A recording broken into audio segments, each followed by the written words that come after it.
Hey TikTok, I wanted to respond to this comment because there were so many. The video that I posted yesterday went to me extremely viral. I was really surprised. I just kind of put a montage together and mentioned that my husband and we adopted his ex-wife's biological baby after she had passed away.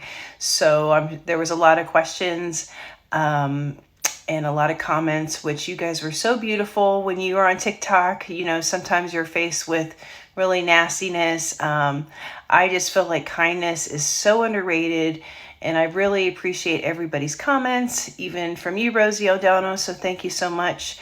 And our story is that of something that is kind of tragic, but yet really beautiful all at the same time. So just a quick back note, when my husband and I got together, he had sole custody of his two kids. And so we were kind of a blended family. I had two kids, he had two kids. We both had a boy, we both had a girl.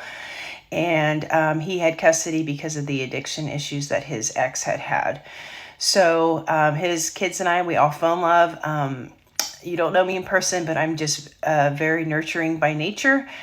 Something that kind of God has put in me because, you know, we're all selfish by nature. So I think I was just really meant to be a nurturing parent, and I love children. And my husband and I had tried and talked about having one together. But because we're in our 40s, it was kind of one of those keep you up all night. Should we do it? Should we not do it? We had called and just, you know, to maybe set up an appointment to do IVF, but because of my age, I'm in my 40s.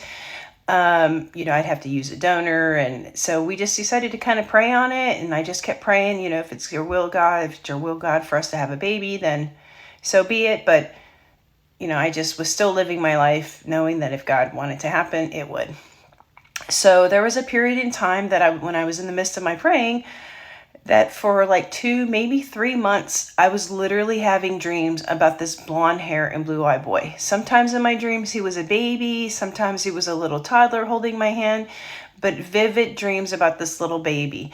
And I would tell my husband, and my neighbors all, funny enough, were going through like infertilities and trying to, you know, issues and trying to have babies. So we just thought maybe we're going to have a baby, and that was kind of God's plan. So we'll start there, and then let's go to part 2, because I know a lot of you are wondering what happened to Mom.